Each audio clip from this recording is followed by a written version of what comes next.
शर्वरी, काय चुकलं तुझं? खरंच का? खरंच कोण आहे गम्या?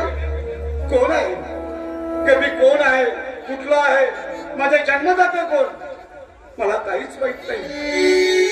एका निर्दयी मातेने मला जन्माला घालून रस्त्याच्या कडेला एखाद्या दगडासारखं फेकून दिलंय. मी रस्त्याच्या कडेला पडलेला एक दगड आहे, दगड. परंतु त्या देव माणसाने माझ्यासारख्या दगडाला छातीशी कवटाळून स्वतःच्या घरी गेलं. त्या दगडावरती छन्नी हातोड्यांचे घाव घालून एक सुंदर मूर्ती तयार केली. त्या मूर्तीमध्ये जीव भरला, माया केली, प्रेम केलं आणि आजपर्यंत त्यांनी मला कळू सुद्धा दिलं नाही की एक मी अनाथ आहे, एक लावारीस आहे. खरं शर्वरी,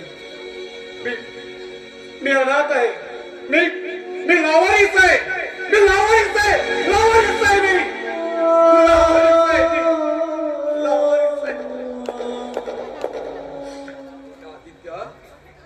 आदित्य, तू कधी आला? आणि हे काय तुझ्या डोळ्यात अश्रू? नाही बाबा, तुमचे अमृततुल्य बोल ऐकून माझं मन कसं तीड तीड तुटतंय. कधी कधी असं वाटतं की परत एकदा भक्त कुंडली घेऊन तुम्हा विठू माऊलींची आयुष्यभर सेवा करावी. अरे रे आदित्य, आज एवढं हळू व्हायला काय झालं बेटा? कुठे बाहेर चाललायस का? आई, मी तुला सांगितलं होतं ना मला पुण्याला जायचं होतं ना. म्हटलं तुम्हा देव माणसांचा आशीर्वाद घेतल्याशिवाय या वाड्याच्या बाहेर पडायचं तरी कसं? यशस्वी बरं, तुला शर्वरी भेटली होती का? बोला, ती आताच निघून गेली. तिने माझ्या हातात आशीर्वादाचं कंकण बांधलंय, कारण तिचा माझ्यावर खूप जीव आहे ना. बरं, ते जाऊ दे. तुला 2 मिनिटं वेळ आहे ना, तू थांब. 2 मिनिटं मी लगेच आहे. बेटा आदित्य, मोठा माणूस झाल्यानंतर आपल्या आई बाबांना विसरू नकोस बेटा. बाबा, आई तुम्ही काय बोलताय? अहो, मी तुम्हाला विसरण्या अगोदर हसत हसत बस बेटा, बस बरोच बोलू नकोस. तू पुण्याला चाललायस ना? चला, हे काय पेशंट? पेशंट? अरे ठेव रे. मला पैशाची गरज नाही बाबा. अरे असं नाही आता बाबा देत आहेत ना सगळे. आणि तुला लागतील तिकडे ठेव म्हणतीये ना.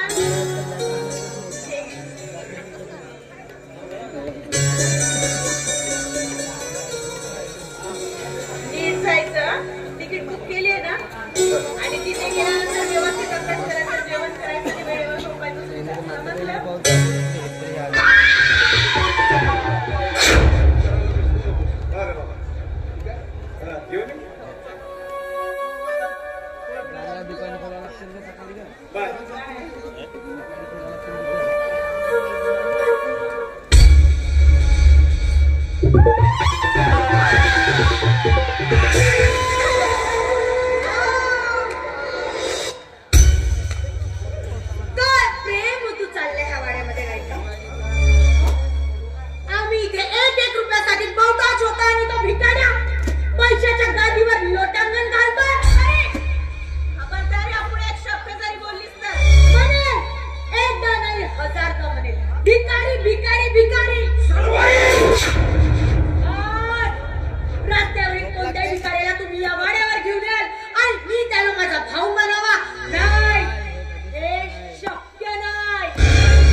जन्मदाते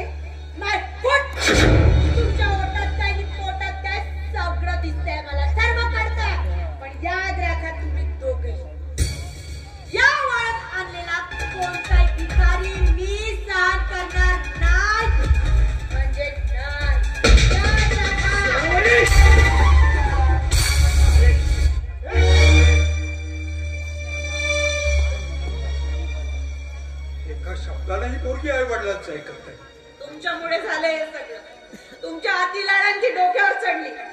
आजपर्यंत तुम्ही तिच्या प्रत्येक चुकांवर पांघरून घालत आला आणि आता तेच पांघरून आपल्या गळ्याचा गळफास बनत चाललंय. माहित नाही का? पहा, विधात्यावर विश्वास ठेव. नाव नका घेऊ त्या विधात्याचं. तर माझ्या संसारात विष घालवलं. हे बघ, तू जरा शांत हो तू. सगळं काही व्यवस्थित होईल. अरे काम कर, पैसे दे.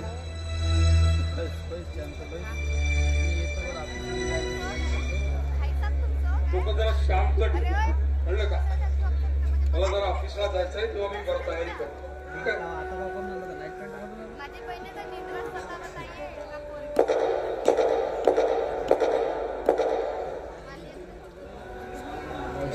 आपलं नशीबच खोटं तर मग दोष तरी कुणाला द्यायचा?